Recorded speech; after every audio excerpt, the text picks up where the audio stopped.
All right, buckle up because we're about to dive into the heart of a harrowing true story from the skies of World War II. Imagine it's March 1944. You're not just reading a script. You're strapped into the cockpit of a P-47 Thunderbolt, part of the legendary 56th Fighter Group, the Wolfpack.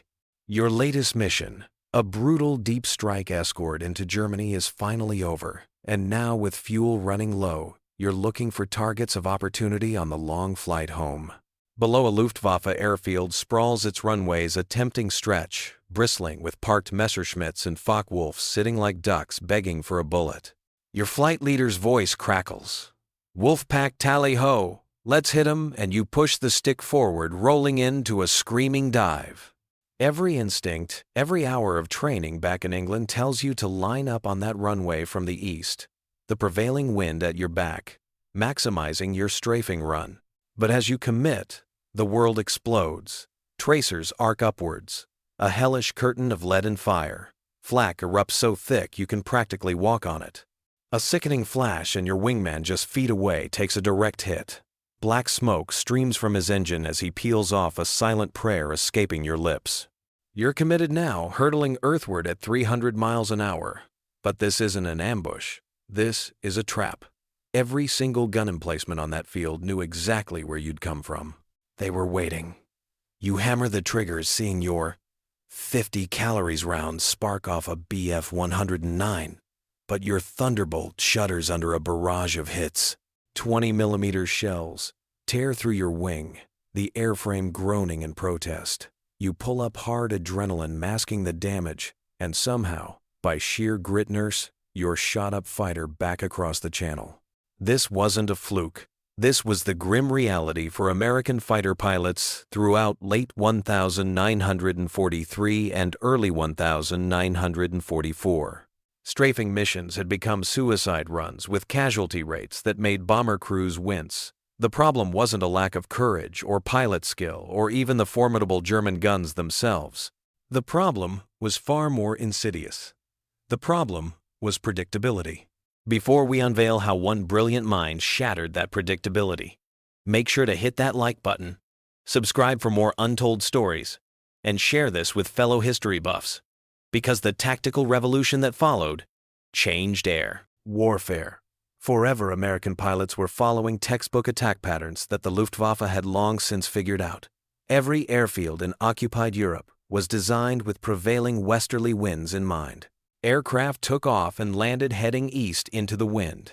So naturally, American pilots attacked from the east too, following the logical approach path that gave them the longest strafing run down the runway. The Luftwaffe wasn't stupid.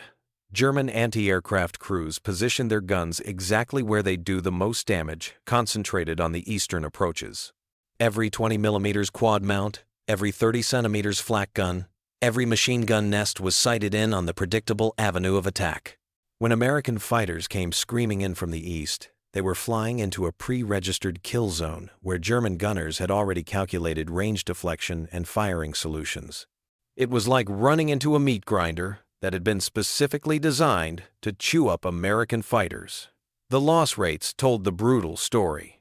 During strafing attacks in January and February, 1,944 8th Fighter Command was losing aircraft at nearly 4 times the rate of air-to-air combat.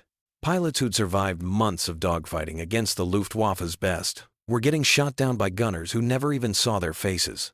Something had to change, and it had to change fast because the invasion of Europe was coming, and the Allies needed air superiority not just in the sky but on the ground. The Luftwaffe had spent years perfecting airfield defense into a science. This wasn't some hasty arrangement of a few machine guns scattered around the perimeter. German engineers had transformed every operational airfield in occupied France, Belgium, and the Netherlands into layered fortresses, where overlapping fields of fire created zones that were nearly impossible to penetrate without taking catastrophic damage. Walk around a typical Luftwaffe airfield in early 1944, and you'd count between 40 and 80 anti-aircraft positions. The Germans used a defense-in-depth concept borrowed from their ground warfare doctrine. The outer ring, positioned roughly 800 to 1,000 meters from the runway, featured light 20mm, flak 38 guns, the same weapons that had chewed up RAF bombers during the Battle of Britain.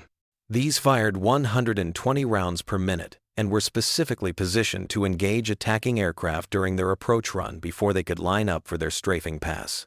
Closer in at 400 to 600 meters, you'd find the intermediate layer, 37 millimeters and 40 millimeters guns that delivered heavier shells with proximity fuses. These were the killers.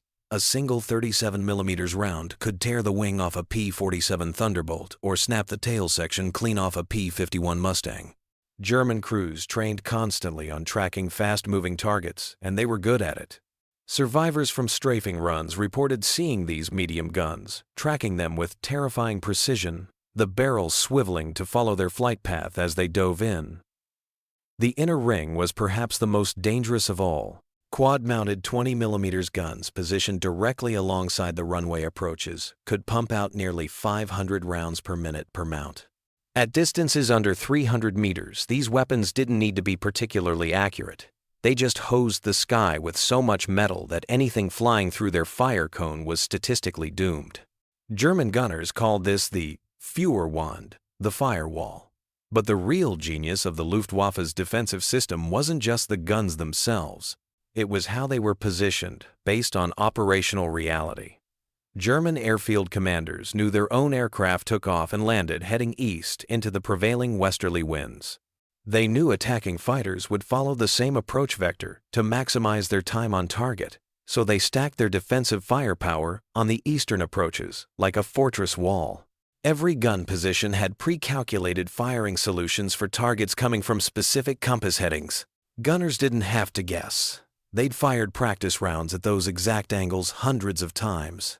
The Germans even positioned dummy aircraft on the western side of airfields as bait. These were shot-up wrecks, or wooden mock-ups, painted to look like operational fighters. The thinking was simple. If an American pilot somehow came in from the west, he'd waste his ammunition on worthless targets while flying through lighter defenses, then have to break off and run directly into the concentrated eastern flak. Belt on his escape. Intelligence reports from captured Luftwaffe personnel revealed that German airfield defense crews had specific orders: engage targets at maximum range from the east, force them to fly through multiple fire zones, and maintain concentrated fire even after the attacking aircraft passed overhead to damage them during egress. The manual used by German anti-aircraft units specifically noted that enemy fighter bombers will approach from the landing direction and positioned forces accordingly. American pilots weren't just facing guns. They were facing a defensive philosophy that had correctly predicted their every move. Colonel Hubert Zemke wasn't the kind of officer who accepted casualties as the price of doing business. As commander of the 56th Fighter Group, the legendary Wolfpack, he'd built a reputation for aggressive tactics, combined with analytical rigor that was unusual among fighter pilots. While other group commanders focused purely on individual bravery and flying skill, Zemke approached air combat like an engineer solving a problem. And in early 1944, he had a problem that was killing his pilots at an unacceptable rate. Zemke started collecting data. After every strafing mission, he personally debriefed surviving pilots, mapping out exactly where they'd taken damage, which gun positions had engaged them first, and what their approach vectors had been. He requested reconnaissance photos of Luftwaffe Airfields and spent hours studying them with his intelligence officer, marking every visible flak position with grease pencil. What emerged was a pattern so obvious it seemed incredible that nobody had acted on it before. The Luftwaffe had built their defenses for attacks from the east, period. The western approaches had perhaps one-third the gun emplacements, and those that existed were positioned to engage aircraft climbing out after an attack run, not aircraft coming in fresh. More importantly, the heavy 37 mm and 40 mm guns that were doing the most damage were all sighted in with pre-calculated firing solutions for eastward approaches. Zemke realized something crucial. Those guns couldn't easily traverse fast enough to engage targets coming from unexpected angles. Anti-aircraft guns in 1944 weren't point-and-shoot weapons. Engaging a fighter traveling 300 miles per hour required the gun crew to calculate lead elevation and deflection. The Germans had done all that math in advance for eastward approaches. But a target coming from the west, attacking in the opposite direction of normal landing patterns, would require the gunners to completely reverse their firing solutions in the handful of seconds between visual acquisition and weapons. Range. It was the difference between aiming at a target you'd practiced hitting 1,000 times and trying to shoot at something coming from behind you. Zemke proposed something radical. Attack Luftwaffe airfields from the west against the normal traffic pattern strafing in the opposite direction of takeoffs and landings. His staff thought he was crazy. The conventional wisdom was that you attacked along the runway axis to maximize your time on target, and runways ran east-west because of prevailing winds. Attacking from the west meant you'd be strafing across the runway instead of down its length, giving you less time to engage parked aircraft. But Zemke had done the math. If attacking from the west meant his pilots took 70% less flak damage, they could afford a slightly reduced time on target. Dead pilots couldn't destroy aircraft. Live pilots who survived their first pass could come around for a second. The kill-to-loss ratio would improve dramatically, even if individual pass effectiveness decreased slightly. He wasn't interested in theoretical perfect attacks. He was interested in attacks his men would survive. The tactical concept became known as reverse pattern strafing. Instead of following the expected approach vector that German defenders had optimized for, American fighters would come in low from the west, use the element of surprise to hit parked aircraft before flak crews could respond effectively, then egress eastward, climbing out through what had been the approach corridor. By the time German gunners repositioned and got their heavy weapons traversed around, the American fighters would already be accelerating away at treetop level, where the flak guns couldn't depress low enough to track them. Zemke needed to prove it would work. That meant a combat test under real conditions against a heavily defended target. May 8, 1944. The target was Oschersleben, a Luftwaffe airfield roughly 80 miles west of Berlin that intelligence reported as home to elements of Jagdgeschwader 11, one of the Luftwaffe's premier fighter units. The field had been attacked multiple times in previous months, using conventional eastward approaches, and 8th Fighter Command had lost 11 fighters in those raids, while destroying perhaps twice that number of German aircraft on the presence ground. The exchange rate wasn't good enough. Zemke's 56th Fighter Group would try something different. The mission briefing that morning broke from standard procedure. Zemke's operations officer laid out the attack plan. 16 P-47 Thunderbolts would approach Oschersleben from the west at minimum altitude masked by terrain features to avoid early radar detection. They'd pop up just 2 miles from the field, barely giving German defenders time to react, then strafe westward across the parking revetments and dispersal areas before egressing east. Pilots who'd flown against Oschersleben before looked at the briefing maps with skepticism. Everything in their training said, "You attacked down the runway, not across it." But Zemke had handpicked his flight leaders, men who trusted his judgment and could adapt tactics on the fly. Captain Walker Mahurin, already an ace with 16 kills, would lead the first flight. Lieutenant Robert Johnson, who'd famously nursed a shot-up Thunderbolt back from a mission after taking over 200 hits, would lead the second. These weren't green pilots who'd panic if things didn't go according to plan. They were experienced combat veterans who could improvise. The attack unfolded exactly as Zemke predicted. The Thunderbolts came screaming in 50 feet off the deck, roaring over the western perimeter of Oschersleben before German radar even registered their presence. The Luftwaffe pilots on the field saw them first. Men who had been walking to their aircraft or conducting pre-flight checks suddenly dove for slit trenches as 8 tons of fighters screamed overhead at 300 miles per hour. The flak guns on the western side opened up, but there were only a handful of them, and their crews were frantically trying to track targets that had already passed their firing position. Mahurin's flight hit the primary dispersal area, where FW 192nds were parked wingtip to wingtip. His 50 caliber machine guns, 4 in each wing, fired in one continuous burst that chewed through 3 fighters before he even had to adjust his aim. The armor-piercing incendiary rounds punched through aluminum skin fuel tanks and engine blocks with devastating effect. 2 of the Focke-Wulfs exploded immediately. The third simply crumpled as its internal structure failed. Johnson's flight concentrated on the northern revetments, where BF 109 seconds sat in sandbag protective positions.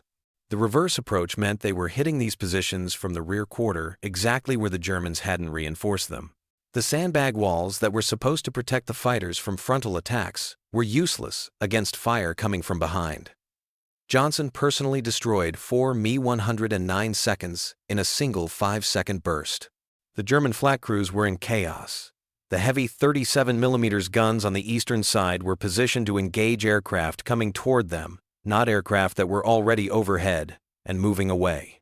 By the time gunners traversed their weapons around the Thunderbolts were already egressing east at maximum speed and minimum altitude.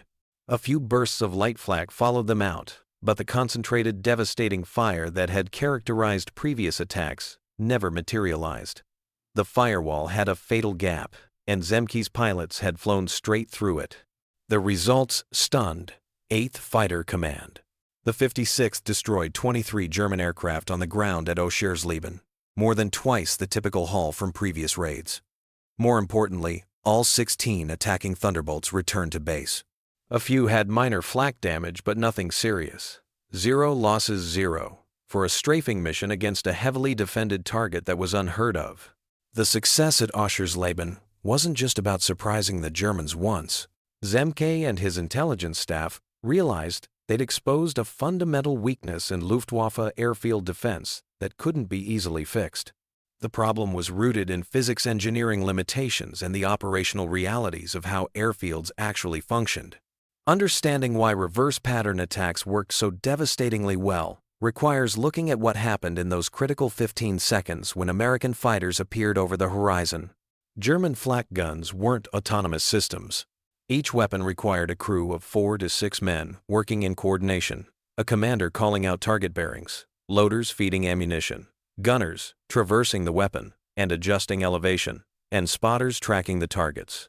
Movement. The heavy 37mm and 40mm guns that did the most damage to attacking aircraft had traverse rates of roughly 20 to 30 degrees per second, fast enough to track a target moving across their field of view at a predictable angle, but not fast enough to swing completely around when a target appeared from the opposite direction. When American fighters attacked from the east, German gun crews had between 12 and 18 seconds from visual acquisition to weapons range. The guns were already pointed in the general direction of the threat. Gunners made minor adjustments, loaders had ammunition ready, and commanders had pre-calculated firing solutions memorized. It was like a baseball player standing at the plate waiting for a pitch he knew was coming. All the preparation was done, and execution was simply a matter of timing. Reverse pattern attacks flipped this equation. Fighters approaching from the west meant gun crews had to physically rotate their weapons roughly 180 degrees, a half-circle traverse that took between 6 and 9 seconds for heavy flak guns. But the American fighters were only 12 seconds out from being overhead. By the time German gunners got their weapons pointed in the right direction, the P-47 seconds were already strafing parked aircraft and beginning their egress. The window for effective engagement collapsed from 15 seconds down to maybe 3 or 4 seconds of viable firing time. Even worse for the defenders, the egress route took American fighters directly through what had been the approach corridor, the eastern sector, where heavy guns were positioned. But now those fighters were moving away at high speed and low altitude. Flak guns have limited depression. They can't aim straight down. Most heavy German anti-aircraft weapons couldn't depress below -3 degrees, which meant once an aircraft dropped below a certain altitude relative to the gun position, it was physically impossible to hit it. American pilots exploiting reverse pattern attacks egressed at 50 to 100 feet off the ground, below the depression limits of the most dangerous weapons. The mathematics of deflection shooting made things even worse for German gunners. When a target is moving across your field of view, you aim ahead of it, leading the target, so your shells and the aircraft arrive at the same point in space. The amount of lead required depends on the target's speed and angle. German gunners had practiced these calculations endlessly for eastward approaching targets. But when fighters came from the west, all those calculations inverted. A gunner who'd trained for months to lead targets moving left to right suddenly had to recalculate for right-to-left movement under combat stress with seconds to execute. Muscle memory became a liability. Gunners instinctively led targets the wrong direction, sending shells behind the American fighters instead of in front of them. Captured German documents from June 1944 revealed the extent of the problem. Luftwaffe airfield defense units reported significant difficulties engaging enemy fighters, attacking from non-standard vectors, and requested repositioning of heavy flak batteries. But here's where operational reality created an unsolvable dilemma. You couldn't just move the guns. Those positions had been selected based on years of defensive doctrine tied into communications networks supplied by ammunition dumps positioned for specific sectors and integrated into the overall airfield layout. Moving them would take weeks of engineering work, and there weren't weeks available. Fighter group commanders who'd been bleeding pilots on strafing missions suddenly had a tactical solution that worked. By late May 1944, just weeks before D-Day, the reverse pattern concept was being briefed at wing and command level. Major General William Kepner, commanding the 8th Fighter Command, recognized he was looking at a force multiplier that could reshape the air superiority campaign over occupied Europe. The formal adoption happened faster than almost any tactical innovation in military history. On May 22, 1944, 8th Fighter Command issued Tactical Directive 2-44, which explicitly authorized reverse pattern strafing attacks against Luftwaffe airfields and recommended group commanders incorporate the /reverse blast technique into standard operating procedures. The directive didn't mandate exclusive use. Conventional attacks still had their place, depending on target configuration and defensive setup, but it gave official sanction to what had been Zemke's experimental tactic. Just 2 weeks earlier, training cycles accelerated across the 30 fighter groups stationed in England. Pilots who'd practiced strafing runs one way for months now had to rewire their approach entirely. Practice missions over RAF training fields showed the learning curve was steep but manageable. The hardest part wasn't the flying. It was overriding the instinct to attack along the runway axis. Experienced pilots kept wanting to line up with the longest dimension of the target. Squadron commanders had to hammer home that survival trumped textbook geometry. The results became apparent almost immediately. Between May 21 and June 5, 1944, the 2 weeks before the Normandy invasion, 8th Fighter Command flew 63 strafing missions against Luftwaffe airfields in France, Belgium, and the Netherlands. 47 of those missions employed reverse pattern attacks. The loss rate dropped from 8.3% per mission using conventional approaches to 2.1% using reverse pattern tactics. More importantly, the destruction rate of German aircraft on the ground nearly doubled from an average of 1.4 aircraft destroyed per attacking fighter to 2.6 aircraft destroyed per attacking fighter. The math was undeniable. For every American fighter lost, the Luftwaffe was losing significantly more aircraft destroyed on the ground than in previous months. Major Thomas Hayes of the 357th Fighter Group reported destroying 6 Bf-109 seconds in a single reverse pattern pass against Juvincourt Airfield on June 3rd, then coming around for a second pass that bagged 3 more. His flight of 4 P-51 Mustangs accounted for 27 German aircraft that day without a single loss. Those were numbers that would have been impossible using conventional tactics. The 9th Air Force, responsible for tactical air support of ground forces, adopted the technique even faster than the 8th. Their P-47 and P-38 units were already operating at lower altitudes and had more experience with ground attack missions. When reverse pattern doctrine filtered down to tactical fighter-bomber squadrons in early June, pilots who'd been dreading airfield strikes suddenly volunteered for them. The 362nd Fighter Group flew 31 reverse pattern attacks between June 6th and June 30th, destroying over 200 German aircraft on airfields across Normandy while losing only 4 P-47 seconds to ground fire. Intelligence assessments from ultra-intercepts decoded German communications showed Luftwaffe units were desperately requesting reinforced airfield defenses and reporting severe morale problems among ground crews who felt defenseless. Against the new American tactics. One intercepted message from Luftwaffe 3 headquarters in mid-June complained that enemy fighters now attacking from all vectors defensive preparations insufficient urgent need for mobile flak batteries. The Luftwaffe knew exactly what was happening. They just couldn't stop it. By July 1944, reverse pattern strafing had become standard doctrine across both the 8th and 9th Air Forces. Training manuals were updated, gun camera footage of successful attacks was distributed as instructional material, and new pilots arriving in theater were taught the technique before their first combat mission.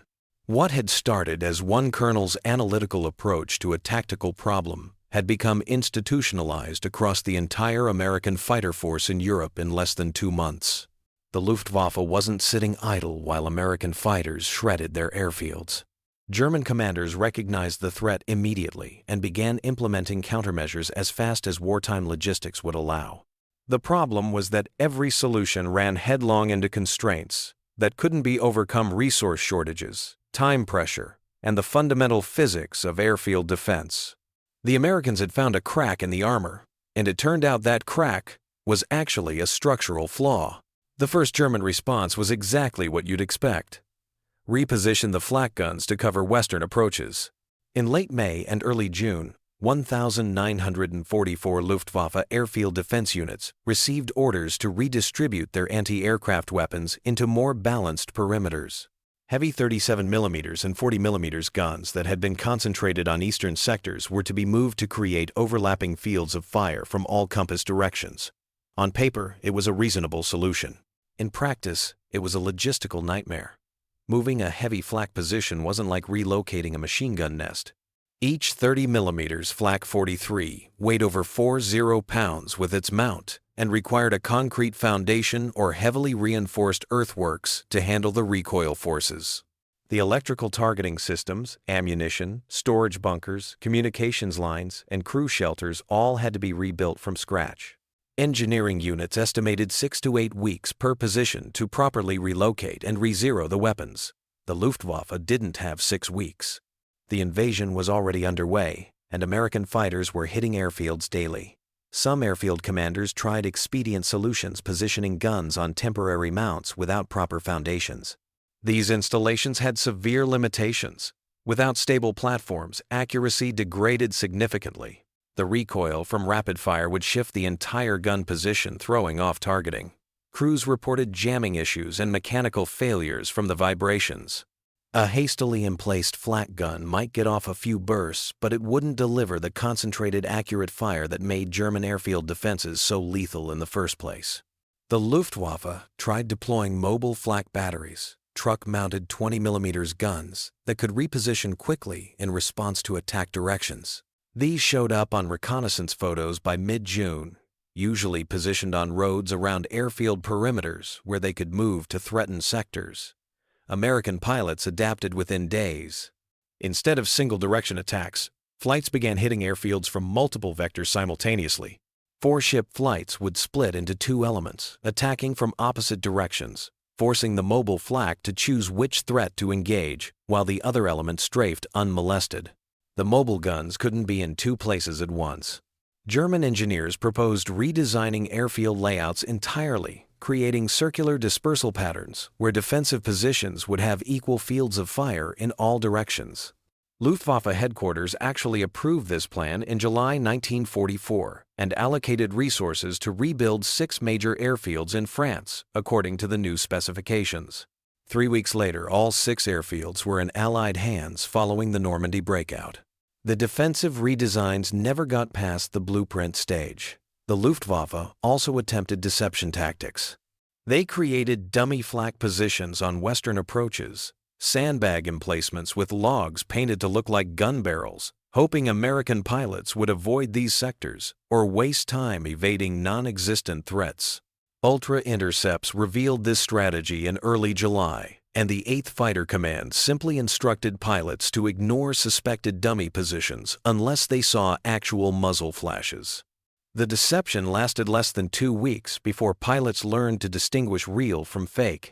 Perhaps the most telling German response came in late July, when several Luftwaffe fighter units simply abandoned forward airfields, entirely pulling back to bases deeper in Germany, where American fighters had less loiter time for strafing. Attacks.